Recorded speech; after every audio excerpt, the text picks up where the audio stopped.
Hey, good afternoon. This is Wednesday afternoon. I'm a day late on my posting my video, but again, thank you all for working with me on my DMin studies.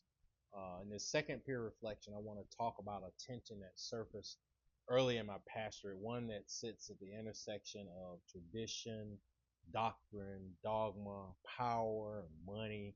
I know it sounds like a soap opera, but particularly as these realities are held by senior saints in the congregation. This reflection is aligned with my second learning goal, focusing on transformational leadership grounded in greatest commandment theology, and learning goal number 4, which calls for enculturating the gospel within the lived experience of the congregation. To help frame this moment, I want to borrow a metaphor from Spencer Johnson's Who Moved My Cheese. It's a book I read several years back, many years back. But it's a small, quick, easy read if you hadn't read it. And it's a book about how people respond when the familiar structures that once sustained them suddenly change. Why Who Moved My Cheese matters here in the tradition of the teachings of Jesus, I would like to use the book Who Moved My Cheese by Dr. Spencer Johnson.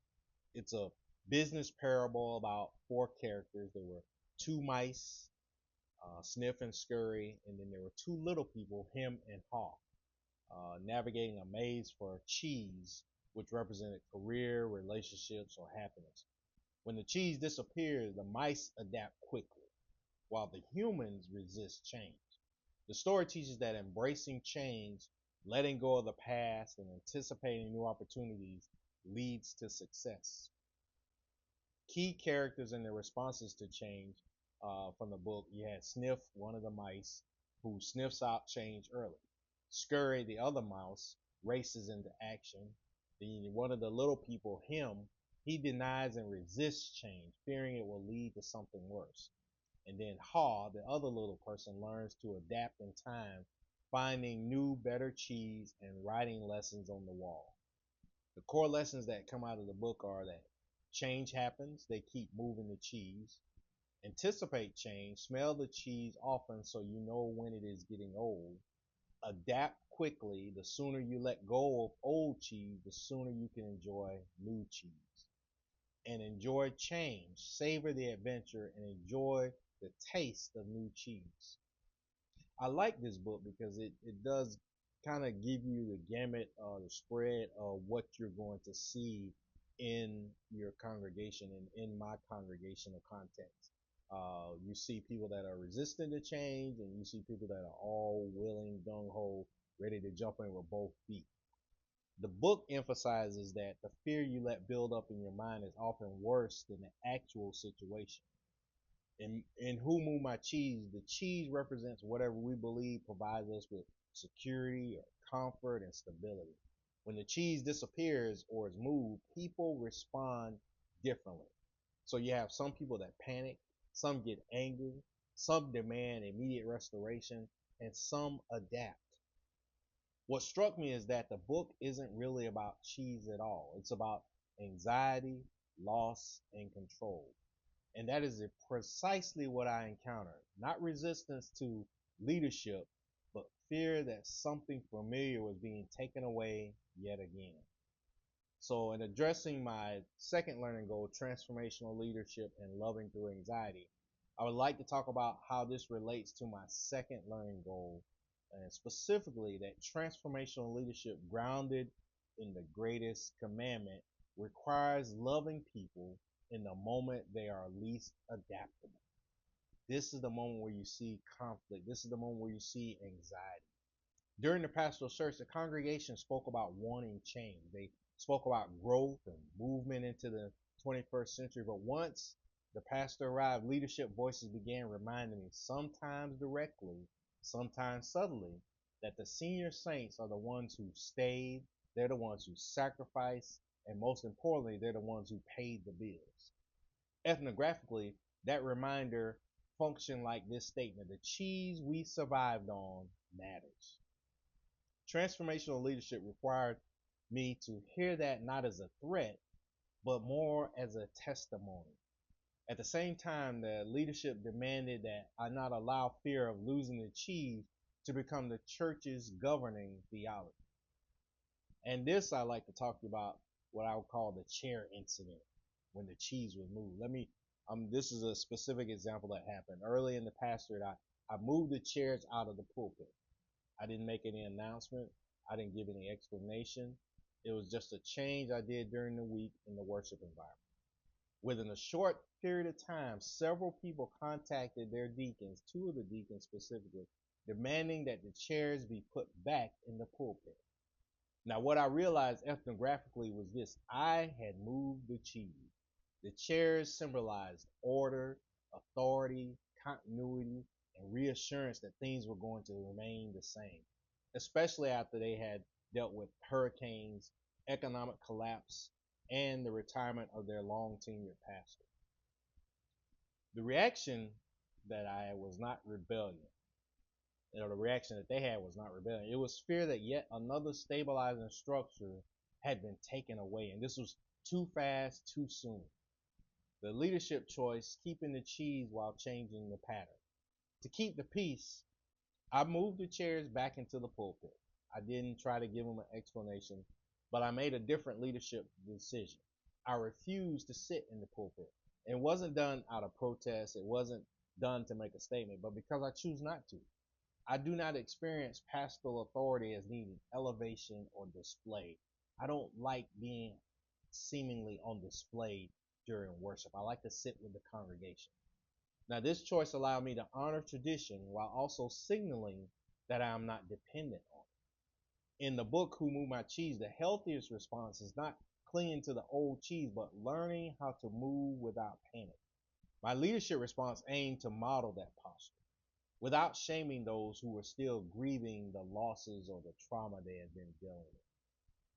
And then in looking at my fourth learning goal, enculturating the gospel into a traumatized context, I believe that this specific instance highlighted learning goal number 4, enculturating the gospel in a traumatized context.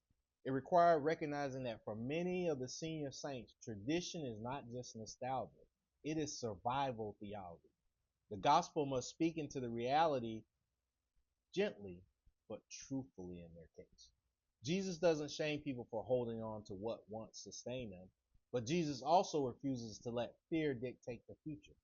By restoring the chairs but refusing to perform authority from the pulpit, I attempted to embody or take in an enculturated gospel, one that honors memory without surrendering the vision and the mission I was on. The message was subtle but intentional. The gospel does not live in the chairs, and neither does the vision.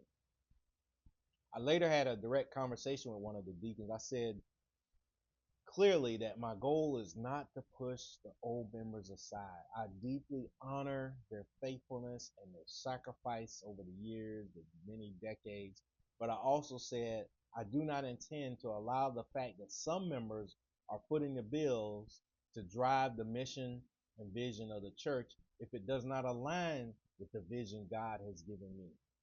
And then with clarity rooted in pastoral integrity, I said, I will not be held hostage by money. Ethnographically, financial contribution often becomes a substitute for theological authority in churches, and especially in small black churches. Transformational leadership must lovingly disentangle or disconnect the two. I recognize that this is a balancing act. Transformational leadership is not about ripping the cheese away. It's about helping people trust that God is still present even when familiar patterns shift. Ethnography helps me interpret resistance as grief, anxiety, and memory, not opposition. Enculturated gospel leadership requires patience, clarity, and courage, especially in communities that have been shaped by loss or trauma, as in this case. This moment taught me that early pastorate leadership often hinges on small symbolic shifts that reveal deep communal fears. Chairs, pulpits, visibility, money. These are not neutral objects. They are theological signals.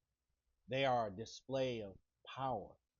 They are a display of authority. My task is to lead with love, interpret fear without empowering it, and remain faithful to the vision God has entrusted to me. I welcome your reflection on how you navigate moments when the cheese gets moved in your own context. So again, grace and peace, and thank you so much again for assisting me in my studies. I'll leave you with the following 4 questions. I will also post them on the post itself.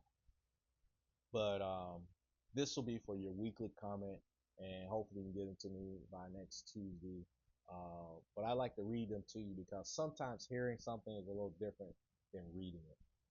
The first question is, where do you see transformational leadership at work in what I just told you? Where do you see transformational leadership at work in what I just told you and how I responded to the situation? How effectively does who moved my cheese metaphor illuminate congregational anxiety? How effectively does the who moved my cheese metaphor illuminate congregational anxiety? The third question, where might this approach risk over accommodation? Where might this approach risk over accommodation? Do you all think I over accommodated by putting the chairs back without having a discussion with them to explain my side of the story? So where might this approach risk over accommodation? And then my final question is, how do you help congregations trust God when the cheese is gone? How do you help congregations trust God when the cheese is gone? I think this is a very important question we need to be constantly asking ourselves. How do we get the congregations to trust God and to trust the pastor when the cheese is gone, when the chairs have been moved, when the furniture has been rearranged in the church, when the way you do business and the order of service is changed or altered from the way it's been done over years and decades. So how do we help congregations trust God? How can I help my congregation trust that when I move the chairs, I'm not getting rid of them? It is, and it seems like that's what it was. It was symbolically representing that I was getting rid of them, not just a set of chairs. So again, thank you all. Peace and be blessed.